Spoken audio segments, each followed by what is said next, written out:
You're listening to The World at 8 with Lynn Mozart. The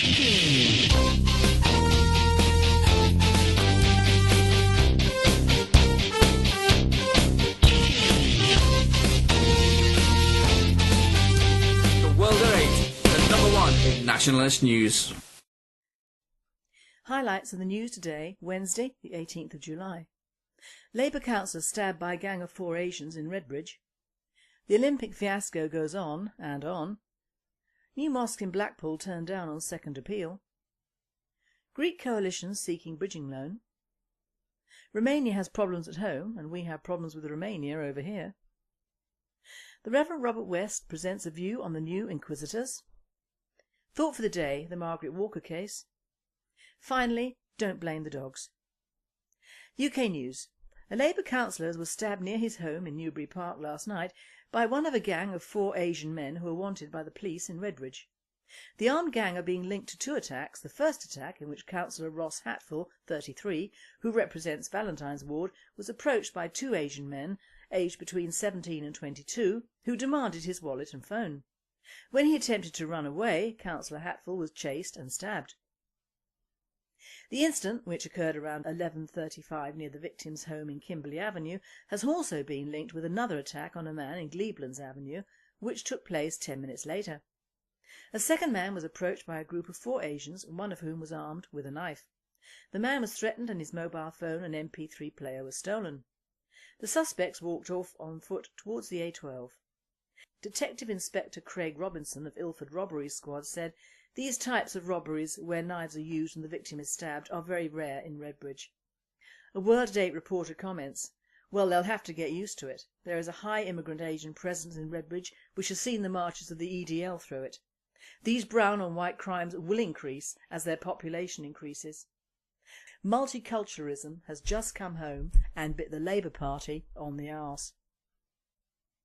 The Great Olympic fiasco goes on and yet on. Apparently it has been reported that over 700,000 tickets to see the Games in London have not yet been sold. The Olympics is seen by nationalists as a waste of British taxpayers' money when so many British old age pensioners go hungry or cold in the winter.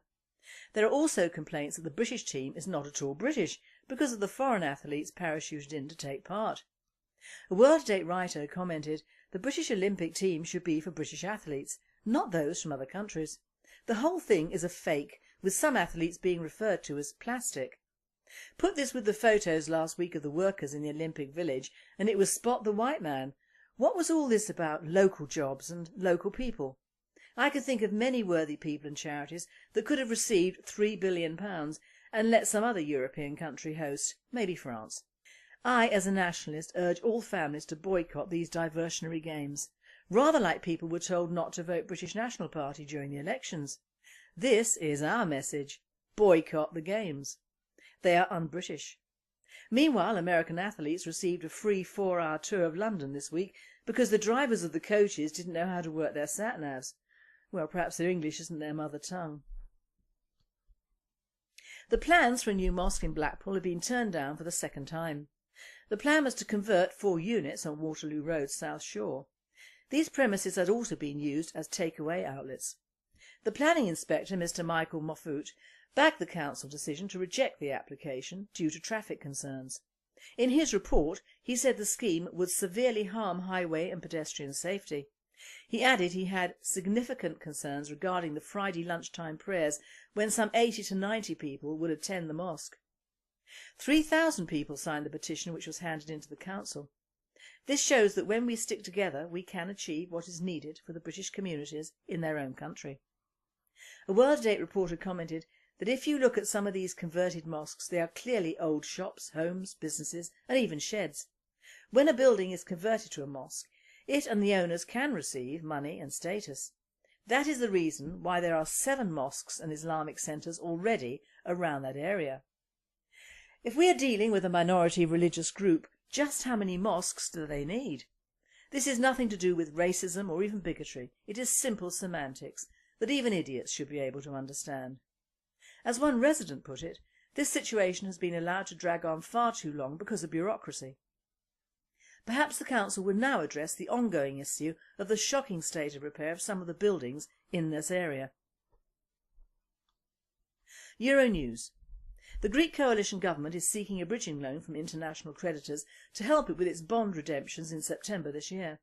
They need it to cover the €11.7 billion of spending cuts to make the detailed bailout plan work and to appease their international lenders. These measures must be in place for approval by July the 24th, when the auditors of the so-called Troika of the EU, the IMF and the ECB will return to Athens to check up on Greece. This visit and negotiations will last until September and will decide if the EU and IMF continue bankrolling Greece or leave it to its fate. Meanwhile, the vultures are moving in, buying up Greek properties on the cheap. It has been reported by Reuters that a referendum in Romania may see President Traian Băsescu impeached by voters on the 29th of July. Prime Minister Victor Ponta's ruling Social Liberal Union (USL) alliance also remains clear favourite to win a parliamentary election late in the year, the survey showed. This is a leftist party and they have suspended Băsescu earlier this month for overstepping his powers. A World-Date reporter commented, "We will have to face the fact that there are probably not enough Romanians left in Romania to vote for anyone. They all seem to have swanned off to the UK and the rest of Europe. Perhaps a recall of these potential voters would solve a lot of problems, ours and theirs." But whilst Romania faces problems at home, we face Romanian problems in Britain, where a special Romanian police unit has been set up in London to rid the capital of its Romanian beggars and pickpockets, who roam around the capital and send the money home. This is of course before the Olympics. Authorities in the UK have been even hiding ethnic takeaway shops and repainting others, but what is the point when you have street thieves and beggars? It is obviously all right for us Brits, but the government cannot have foreigners being inconvenienced. Romania could see her rights halted in the EU if there is a change in its constitution, some reports have claimed. World News. An Indian fisherman was killed and 3 injured by American naval personnel, it has been claimed. The naval vessel opened fire on the fishing vessel in the sea off the coast of the United Arab Emirates. The Pentagon is saying that the naval officers gave good warning to the fishing vessel, but the witnesses that survived the attack say no warnings were given. The Pentagon is offering India an open inquiry into the tragedy. A World-Date writer commented, "It is very sad, and these poor people were obviously in the wrong place at the wrong time. These men were from the Ramanathapuram district in India and were working for Dubai fishing companies on a daily wage basis. To you and me that means virtual slavery. They probably couldn't understand English or had to keep fishing for their wages." Now we have the once monthly report from the Reverend Robert West. These reports will be in the middle Wednesday of each month in the future. The Reverend West has said, since writing this piece it has come to light that the misguided General Synod of the Church of England has decided to discriminate against its own people in their own country, much like the Archbishop, or rather Arch-Mufti of Canterbury, had earlier chosen to discriminate in favour of Islamic Sharia and against his own Christian Anglicism. Hello, and it's good to be with you for this broadcast. My name is the Reverend Robert West. I am the Minister of the Grace Covenant Fellowship in South Lincolnshire. I am the moderator for the Christian Council of Great Britain and Northern Ireland. I'm a minister of the Gospel, and I'm a member of Britain's finest and most decent political party. So what I would like to comment on for you today is the Church of England's decision to restrict the freedom of its clergymen to join me as members of the British National Party. So obviously I'm speaking from a particular point of view, but I'm also speaking with a degree of knowledge concerning the Church of England, because I have many colleagues in ministry who are members of that, shall we say, distinguished body.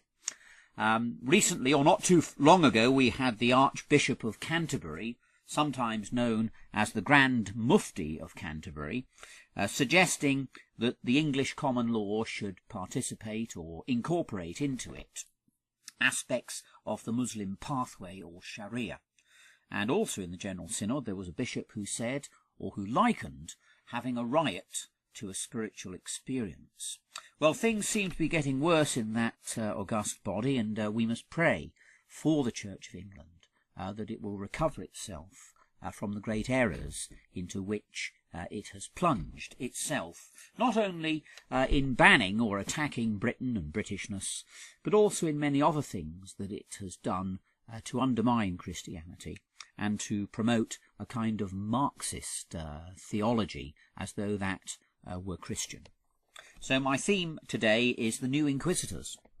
The New Inquisitors.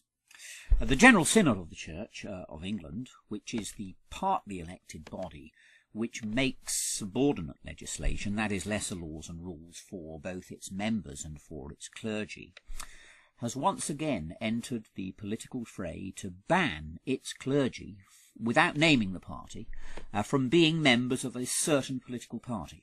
Not that many are, or, if they are, that they would make it well known.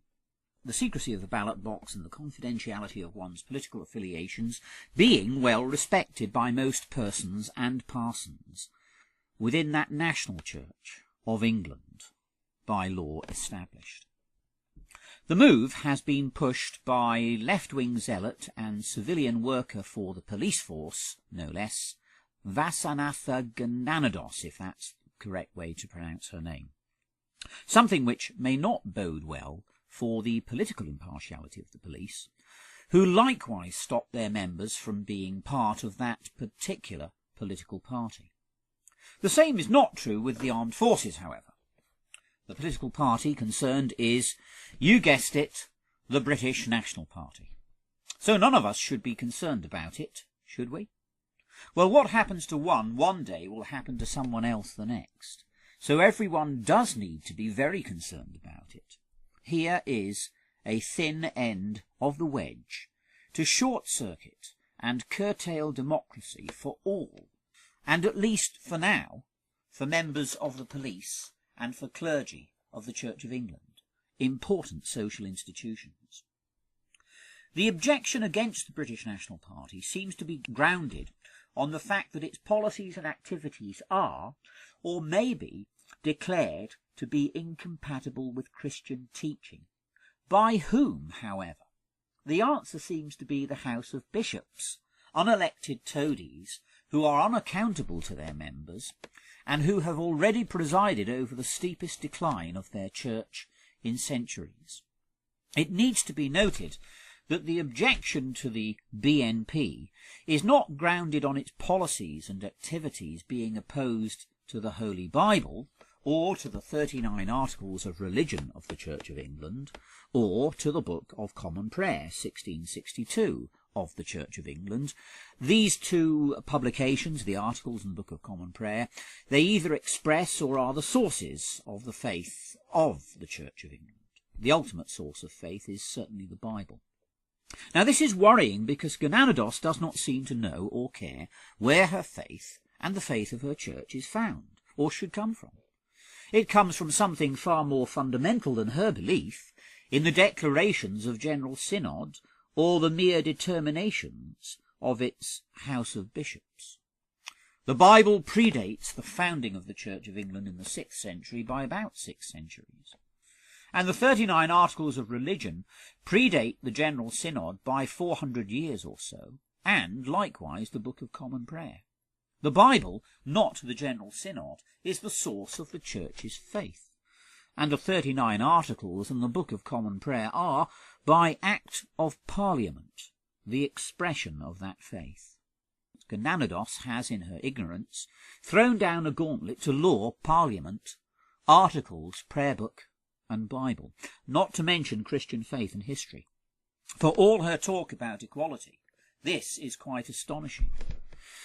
It remains to be seen whether the General Synod will join her in making itself look irrelevant, irreverent, and even more foolish in fully endorsing her proposals, and from what I've picked up in The Guardian, it seems to be that they have.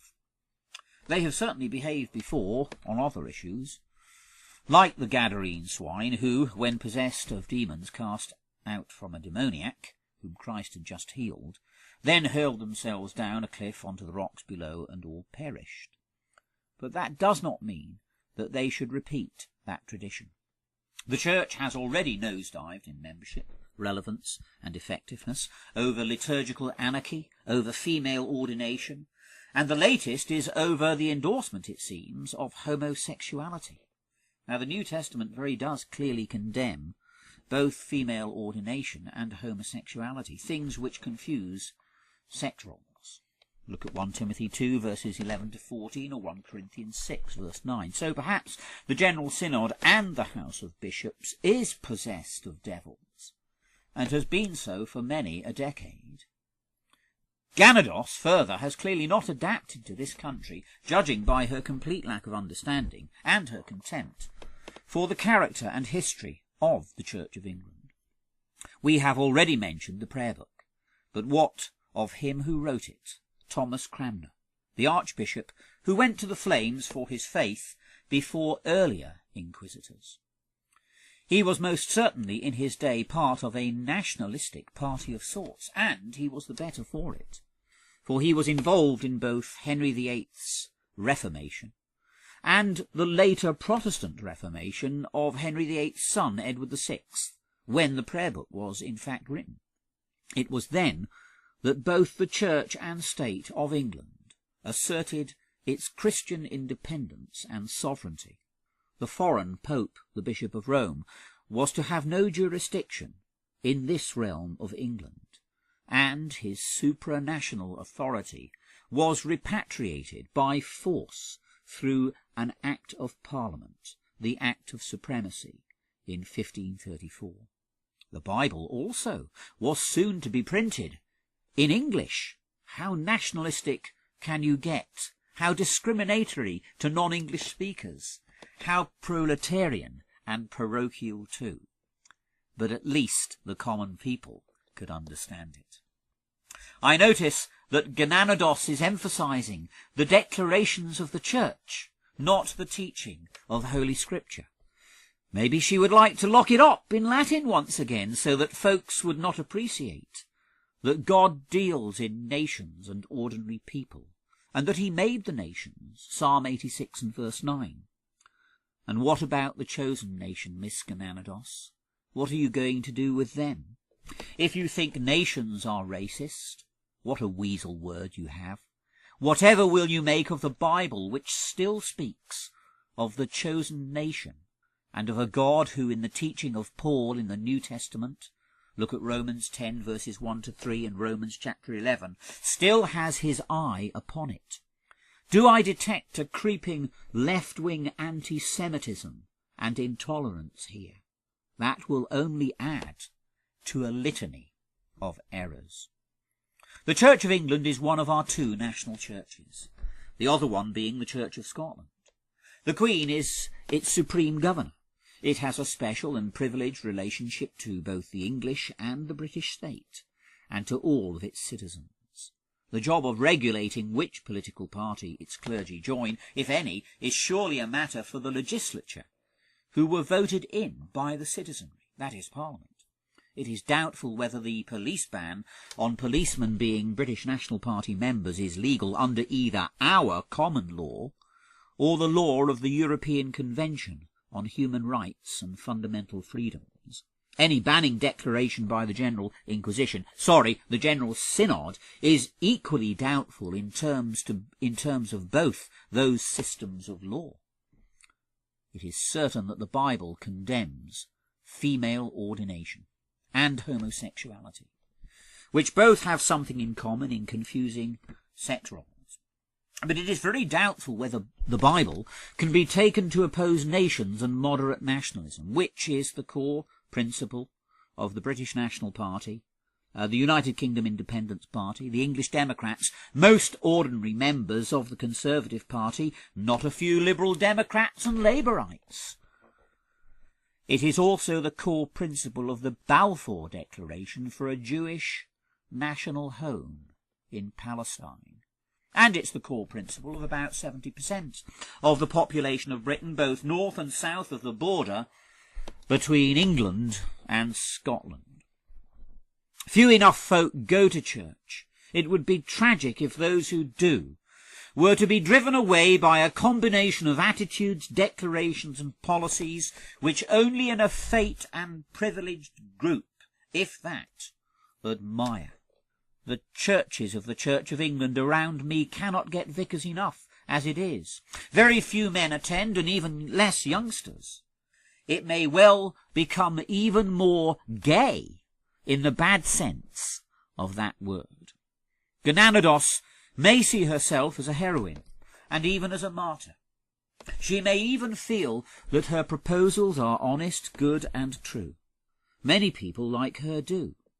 But as Jesus pointed out in another parable, if the blind are to lead the blind, Matthew 15 and verse 14, and we have had a lot of that of late within the Church of England, then we are all heading, no doubt with the police, into a very big legal, moral and political ditch. Thought for the day. This coming Friday the 20th we have the second hearing at the Magistrates' Court in Fareham, Hampshire for Mrs. Margaret Walker. Mrs. Walker is 73 years old and disabled, but is still being prosecuted for composing, writing and sending, at her own expense, leaflets to various councils and councillors throughout the UK. She is not denying she has done this, but is stipulating her right to do so. As she was protesting vehemently against the Muslim sexual grooming of underage girls, the various complainants and the CPS solicitor have brought a racial undertone to the proceedings, which of course makes interesting headlines. There were no racial undertones in her literature, but more of a religious ones, obviously, as they targeted the perpetrators of this particular form of sexual grooming and exploitation. We at Profam, and hopefully many other groups of nationalists, will come together to show our disapproval that this elderly lady has already received an interim ASBO order and is in line to receive the full order this Friday. The ridiculous part about this sad and sorry state of affairs is that the authorities in the UK let illegal immigrant rapists free to commit more crimes whilst they stamp on anyone with strong views about her own country. The funny part is that whilst we all hope she does not receive a clamp or ankle monitor, if she does we can insist it is her human right to have one with the Union flag on it and give us all some free advertising. Good luck, Margaret, and we hope to see some of the South East and South West membership down there on Friday morning at 9:30. And finally, post office officials are claiming that dog attacks on their postmen rise in the summer months when children are on their summer holidays. Although it is seen as traditional to see a postman being chased by a dog down a street, last year saw over 3,000 postmen in trauma or bitten by dogs. So remember, this summer holidays, keep your dogs indoors or at the back garden during the hours of the post round and give our postmen a non-tetanus summer. A footnote from our World to Date presenter on this one. I will be doing a thought on keeping of dogs later this month, but would say the ever-growing problems of large dogs is their owners. These animals are often kept in appalling conditions. They're often kept in cages and only allowed a short time to run in grotty small gardens. I believe that many of the attacks on posties have increased due to this practice. It ain't the dogs, man, it's the owners. You have been listening to The World at 8. I am Lynn Mozart, and I wish you all a very good night. Turned down on second appeal. Greek coalition seeking bridging loan. Romania has problems at home and we have problems with Romania over here. The Reverend Robert West presents a view on the new inquisitors. Thought for the day, the Margaret Walker case. Finally, don't blame the dogs. UK News. A Labour councillor was stabbed near his home in Newbury Park last night by one of a gang of 4 Asian men who are wanted by the police in Redbridge. The armed gang are being linked to 2 attacks, the first attack in which councillor player was stolen. The suspects walked off on foot towards the A12. Detective Inspector Craig Robinson of Ilford Robbery Squad said these types of robberies where knives are used and the victim is stabbed are very rare in Redbridge. A World at 8 reporter comments, well, they'll have to get used to it. There is a high immigrant Asian presence in Redbridge which has seen the marches of the EDL through it. These brown on white crimes will increase as their population increases. Multiculturalism has just come home and bit the Labour Party on the arse. You're listening to The World at 8 with Lynn Mozart. The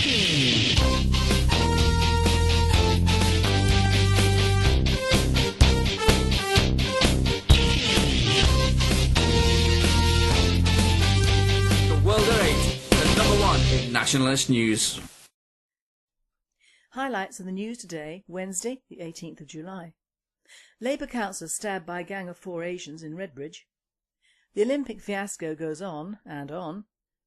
New mosque in Blackpool. The great Olympic fiasco goes on and yet on. Apparently it has been reported that over 700,000 tickets to see the Games in London have not yet been sold. The Olympics is seen by nationalists as a waste of British taxpayers' money when so many British old age pensioners go hungry or cold in the winter. There are also complaints that the British team is not at all British because of the foreign athletes parachuted in to take part. A world-to-date writer commented, "The British Olympic team should be for British athletes, not those from other countries." Ross Hatfill, 33, who represents Valentine's Ward, was approached by two Asian men, aged between 17 and 22, who demanded his wallet and phone. When he attempted to run away, Councillor Hatfill was chased and stabbed. The incident, which occurred around 11:35 near the victim's home in Kimberley Avenue, has also been linked with another attack on a man in Gleeblands Avenue, which took place 10 minutes later. A second man was approached by a group of 4 Asians, one of whom was armed with a knife. The man was threatened and his mobile phone and MP3